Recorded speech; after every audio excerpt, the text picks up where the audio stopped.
excited to be back. I am excited to be back. Good. Glad that I'm feeling like I'm alive again. Yeah. I put the survey out, by the way. We've got like 7 or 8 responses right now. Yeah, I saw that. Which is fine. I'm okay with that. I really only don't care. I really want like 15. I just want an idea, you know? I want to see what people are saying we should be targeting. All right. All right. Hey, we're live. Hey, I'm alive. To go along with us being live. Hey. So, welcome back. Beer Fueled Fantasy Football Live here, Sunday mornings, just covering inactives, start sits, and other questions you guys might have here. With the return of Nick Sparts, no soundboard Nick this show. Did you make good use of soundboard Nick while I was gone? We made some use of soundboard Nick. I didn't want to reuse old drops, but he still made a couple of appearances. Good to hear he's holding it down while I was borderline dying. Yeah, he did all right. It's really awkward whenever one of us is not here. Just the dynamic of things. Yeah, it definitely messes with flow. I'm not complaining about it or anything, but it's just a different feel entirely. So we're happy to have you back. So I'm coming into this week pretty blind. I didn't do rankings because I was basically on my couch chugging Dayquil and NyQuil back and forth as the day went turned to night. I'll set the stage for you and let you draw your opinion, since I did rankings at least once this week. All right. It was a weird week. That was kind of the vibe I got. I had a few people like direct message me with start sit questions, and I was checking your guys' rankings and going like, okay. Yeah, well, I blew through my rankings on Tuesday, and then I would normally kind of question things or guess things or look at how different we are on Friday. But the plan was to do that once I found out that you weren't going to be here, was to do that during the afternoon on Friday. And I was just getting blown up at work, so I couldn't. So we definitely did a more topical-based conversation on Friday. It was good. It was about 20 minutes shorter than it normally is, too. So Yeah, I saw it was about an hour 10 for the episode. yeah, it wasn't bad, but it was different for sure. All right. Should we get into some inactives here? Yeah, let's talk some inactives for the people. So Kelvin Benjamin with his knee issue is active. He will be playing today. Along with Mike Wallace is also active. I didn't know what he was an ankle injury, so he is going to play as well against Cleveland. That should be a solid game for him.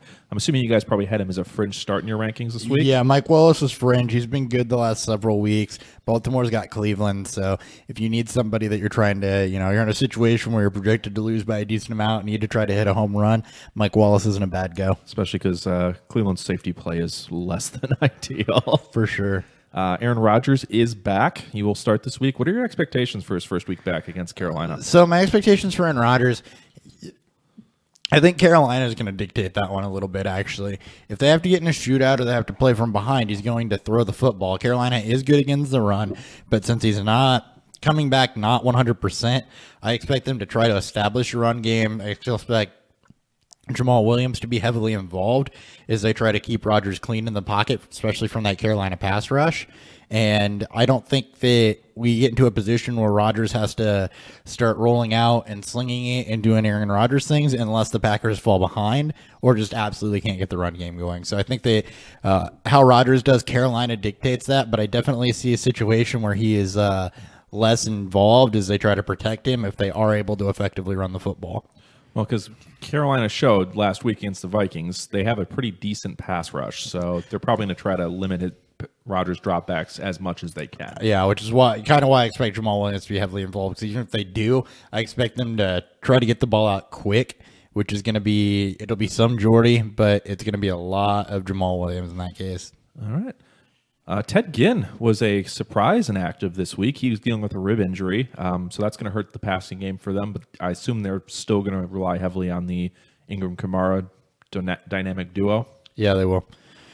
Ugh, sorry, I'm congested. Well, I know what that's like. Yes, it is going to be a lot of Ingram and Kamara again. But, see some Brees. But this matchup, they got the Jets, so I don't expect Bryce Petty to be able to do a lot of moving the football, so this could go very ugly for game script really quick. Yeah, and you think they'll just pound the rock even if it's a tougher defense? And I think they will if they go up enough, and I don't expect Bryce Petty and Robbie Anderson to be able to move the ball a lot on this. All right, so this was the biggest news of the morning. It sounds like it's basically been confirmed Marvin Lewis is going to step aside after this season.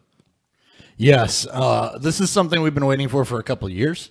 Yeah, I think after the wild card game against the Steelers is when it should have been happened. Yeah, it's just been kind of stale and ineffective, and the offense has been not exactly dynamic, even though the defense is consistently serviceable year in and year out. The offense just, even when Palmer was still there, it struggled. So I'm excited to see what they find to get in there and to replace him, and to see how Cincinnati does with, new head coaching, because they have some talented pieces, but it just feels like they're not used. Well, and it looks like, now that we're seeing their success in other organizations, Jay Gruden and Mike Zimmer, I think it was the coordinators more than the coach that was keeping things together there. I think so, too. All right. Tom Savage, we got a report. Sleeperbot gave us a very worrisome This is notification. very ominous, depending on how you decide to read it. The notification was that Tom Savage is likely not going to play again, and that's just all it said. The note from Jason LaConfora, I believe that's how you say that, from CBS Sports says he's likely out for the season. Yeah. That's more what we were hoping for. Yeah, and if it's out for the season, that's good. Just give him time to recover. That was a scary injury that, Texans aren't playing for a playoff spot or anything like that. Let TJ Yates run out the clock. All right. Surprise in the Patriots-Steelers game. Chris Hogan is not expected to play, and Kenny Britt is expected to be active. So, with Chris Hogan not playing, I guess this isn't a huge surprise. He was on the field for 41 of 45 snaps, but he wasn't too involved. So I don't know if he's still feeling the ill effects of that shoulder or what was going on, but it was all taped up with kinetic tape or whatever. So I don't know that he was 100% good to go. I think that they'd rather have him healthy for the playoffs, so they're going to rest him. And for Kenny Britt, don't expect a whole lot out of him. Expect it to be more people that have been there. He just got there, so he might see some snaps, but he's not going to know the offense well enough to be heavily involved. Probably not. The big thing I'm looking for is, does he show any fucking effort? Because he did not in Cleveland. Yeah, does he flash? And it's something you'll watch in the playoffs. He's essentially playing for a contract someplace next year. Well, no, he signed a 2-year deal. Oh, he did? Yeah. Oh, yeah, I forgot about that. So he's essentially playing for his relevance next year. He is a big receiver. He could be the number one. We've seen Brady turn big outside receivers like that into stars. So, forgetting the name of him. Who's the receiver who was always super photogenic when he was making toe tap catches? Brandon, I don't remember. Brandon Lloyd, though. Brandon Lloyd, yes. That's the one. Brandon Lloyd's one of the big ones that come to mind. Deion Branch is another one who just wasn't good play other places and blew up in New England. So, yeah, that's definitely something to keep an eye on. If you have an open roster spot and he was dropped in Dynasty, I would try to pick him up and see if anything happens from this. Yeah. Leonard Fournette is not going this week. That has been widely reported after he didn't practice. It's expected he'll be back in week 16, so if you can survive this week, you might get him back for your fantasy championship. Yeah, this is an ups to Bortles. If you've listened to the podcast all week, you heard Dan and I talking the order of those streaming quarterbacks being Foles, Bortles, and Garoppolo is like your 13, 14, 15 ranked quarterbacks, so your streaming options. This to me puts Bortles in front of Nick Foles. Without Fournette being there, he's going to be a locked to have to throw the ball 30-plus times. With the emergence of Westbrook, him having Marquise Lee, the way he's performed the last 2 weeks, I think this helps him the most. You are going to have Ivory and Yeldon both involved, as we saw the last time Fournette didn't play. The Texans are good against the run, though. They're not good against the pass, so I like... they're also somewhat vulnerable to pass-catching running backs, which Yeldon and Ivory both are. Yep. So I was going to say that I like Yeldon a little bit more because he's a little bit more adept in the passing game, but both of them can do it. So if you need flex plays, they're both good options. All right. Ivory is reported to get the start, but if you're in a full-point PPR league, I would agree with Hopper. I'd take Yeldon. And then just for any kind of quick takeaways from the games yesterday, I did not get a chance to watch either one. Did you? I got to watch them both. So Rivers looked absolutely atrocious. Just is something to keep an eye on. But his last bad game was against the Chiefs also, so I think that they just have his number. The Chiefs looked pretty explosive again. It was Kareem Hunt getting it done again. Keenan Allen was held in check and at one point carted off the field back to the locker room, but haven't really seen any updates or any alerts on that or anything like that. That happened late in the game. And then, did it look serious at all? Or I didn't see anything that happened, really. They just went out the field, and then before their next drive, he was being carted off. So, I mean, I didn't see anything serious. Okay. So, I'm hoping it's nothing too bad. And then with the Bears-Lions game, Not really. The Bears kind of reverted back to what they do after they have a really good game, and were atrocious. Run 45 plays, score 10 points. Yeah, I mean, Trubisky threw the ball 40-plus times.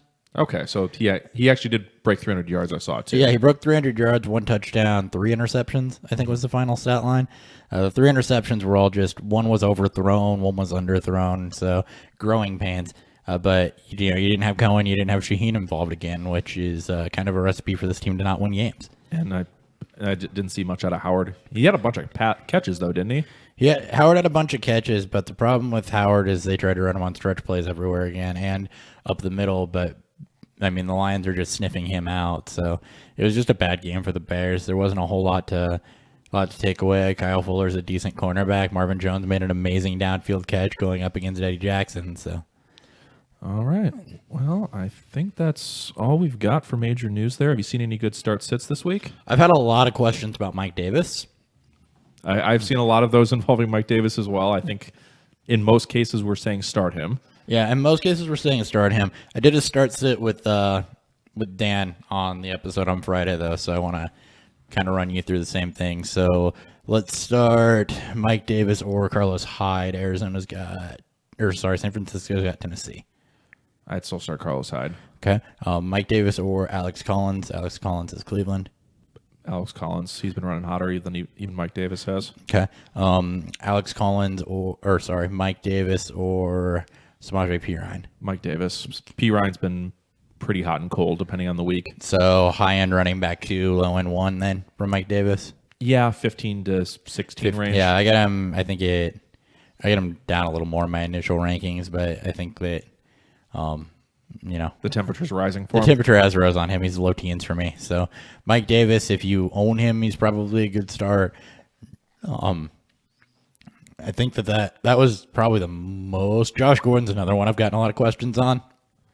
That's a little bit more interesting to me. So the Ravens, they said last week they made a mistake by not having Humphrey shadow Antonio Brown. Humphrey's the better of the 2 healthy cornerbacks between him and Carr. They made a mistake by not having him shadow Antonio Brown. So I think they do have him shadow Josh Gordon in this game. Gordon can be a good cornerback, sure. Ravens have a pretty good pass rush, though, also. They're going to be able to neutralize the run. So this is a game where I'm pretty iffy on Josh Gordon. The talent's obviously there, but I think the Ravens are going to try to take him away and make Corey Coleman, Deshaun Kaiser, Isaiah Crowell try to beat them. And I don't think that's going to happen. So So on the note, asking for a friend, full point PPR league, Mike Davis or Isaiah Crowell? Mike Davis. All right. I don't like Crowell at all this week. And I think this is more of a Duke Johnson game. You may very well be right on that. Trying to think of some other things I've seen. I've seen a lot of I touched on it earlier. I've seen a lot of Garoppolo questions, a lot of Nick Foles questions. Foles, Garoppolo, and Bortles are the 3 quarterbacks that there's a lot of questions flying around about. They're all very startable this week. Again, I like Bortles most, not just because of the jersey, not just because I'm a fan, but he's got a good matchup against Houston without Fournette there. He's going to be relied on to throw the football. Houston's got a weak secondary. And he just torched Seattle, who has a much better secondary, even with all the injuries. You've got Garoppolo. We like what he's been able to do, but he's only found the end zone once, and he's still limited by his weapons, so something to keep in mind there. Foles is a guy I would run out without many reservations. He's going up against a depleted Giants defense. The only thing you worry about with Foles over Wentz is his ability to escape the pass rush. Giants don't really have a great one. They're really beat up, so I don't think that you're going to have a lot of problems with No, I think Foles should be fine this week. You should be. It's not a bad matchup for him, and then he gets and he did just have enough weapons for him to throw the ball to. I think the main concern with him is game script, right? That this gets out of control early and they just run their 3-back rotation. Yes. So we got a question in the YouTube chat. Do I start Baldwin in 60-mile-an-hour wind rain today or Fitz PPR? Who does Arizona have? Arizona has... I got to think about this one for a second. Without me prepping all these games, I don't remember everyone's schedule. I did prep all these games, and I don't remember their schedule. Give me just a second. I'm pulling it up right now. All right. That was the 2016 season. I want the 2017. They got Washington. So out of the slot against Washington's a plus matchup, But full point PPR. The weather doesn't concern me. It's more just do I prefer Baldwin or So me personally, I would prefer Baldwin over Fitz. The weather doesn't. It only 60-mile-an-hour doesn't concern me. That affects the kicking game a lot more than the passing game. Yeah, Wentz So- has to be up in the 25-plus range before Yeah. I start caring. He's got Julio, Funchess, Baldwin, and Fitz. Need 3 of 4. You're definitely starting Funchess and Julio, and then I would go Baldwin as the third there. Yeah, Baldwin, outside of I think one dud this year, has been pretty solid for you. The thing with the Redskins in that Arizona game that concerns me a little bit. First off, you've got to look at, I guess, team energy is one thing to take into account. Washington's pissed off after they got stomped on last week. They're relatively healthy. You've got Blaine Gabbert, who played really good the first 2 games he started, and then over the next 3, I think he's had, I think it's 3 touchdowns, 3 interceptions, and hasn't cleared 250. Yeah, the So- yardage has been way down. They haven't been scoring many touchdowns. So even with the wind and rain, I think that Baldwin's got a lot more upside and probably about the same floor. So I would go that route. Yeah, I mean, if you're playing Fitz, your angle is you're hoping for 10 catches. Yep. Another guy I saw a lot of questions about this week was Jay Ajayi. So I wanted to talk him for a little bit. His touches have gone up consistently. Yep. Every week he's been in Philly. So I think that he's probably a lock for 20 this week, 20 plus this week. He had 17 last week, 15, something like that. I'd say he's probably a lock for 17, 18. I don't know that they're necessarily going to ramp him up over 20. I could see over 20, but I don't think that's a lock. Yeah, I think you got to figure with Foles coming in with short passes. You could say, okay, Clement also is another guy, but I think that Ajayi gets first kind of crack at that, especially the pass rush isn't getting there. So I think that they try to get him running a little bit more too. Just again, I don't think his offense changes a lot, but I think it's tweaked a little bit. So I like Ajayi a lot this week. It's a plus matchup against New York. So some of the questions I was seeing were like Ajayi or Mike Davis. To me, that's Ajayi. Some of the other questions I was seeing was like I saw Ajayi or P Ryan. That's Ajayi to me. Ajayi is slightly above Mike Davis for me. He's definitely more in that. So top. another mid 2. Yeah, he's mid to high 2. He's probably in that 12 to 15 range. Okay, so very high. Or that too. 13 to Okay. 15 range is Ajayi for me this week. All right, I'm slightly less optimistic than you on that, but I do definitely like him a lot. Yeah, I like the way that his usage is ramped up, and I think that the injury to Wentz, I don't think it'll massively impact his carries, but I think it's just a little nudge, a little push. All right. Anything else we really got to go over this week? Nope. I want to make sure I don't have any other interesting questions floating around here. Start 1 half-point PPR and why. Sanu, Westbrook, and Robert Woods. Woods was the one over the last 4 weeks before he got hurt. I worry about Rust a little bit, though. And also just playing through the pain on the shoulder. Yeah. Sanu and Tampa Bay could be game scripted. I'm going to go with Westbrook. Yeah, YOLO. It's not even so much yellow. I think you alluded to this on the Monday show. You were here for that one, right? Yeah, I was here for that. I think you alluded to this on the Monday show that he's broken his personal best for yards every week that he's played. He's out targeting Marquise Lee. Bortles has rapport with him. They're going up against a weak secondary. I just really like that matchup. Yeah, I'm starting Westbrook in a consolation bracket league this week, just where it's like, screw it. Let's throw Westbrook out there and see what happens. It'll be fun. Yeah. All right. Yeah, I think that's all we got for major news updates. I'm very much looking forward to Black Monday. That'll be on the 1st of July, I believe. 1st of July? 1st of January, sorry. Wow. They're really pushing that one. Yeah, I'm looking forward to Black Monday a lot. I want to talk, I guess let's just talk on air about this next week. Are we going to do a live show next week? How are we going to do a live show next week? Well, I'll be in Minnesota. You said you're busy, basically. Yeah, well, Christmas Eve morning, I'm not. Okay. Which is when that would be. So I'll probably pop on for a live show next Sunday I morning. mean, I can jump on and zoom in with you if you just want to hear my sexy voice alongside you. All right. Yeah, we can definitely do that. Yeah, we can do that at about 10:30. Just do a quick one for All right. week 16 because Christmas is going to be weird.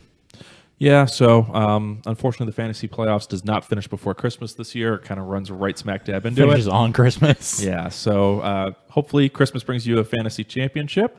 But we'll be here Sunday morning to do that Q&A with you as always. But other than that, Beerfield Fantasy Football here is the YouTube channel, and at the show is at BeerfieldFF on Twitter if you'd like to follow us and ask us any more start-sit questions. Good luck in Week 15, guys. Yep. Good luck. I am at HotBFF, by the way, if you want to tweet at me. And I am at Nick Sparts. All right, and we will catch you guys on Monday. Later.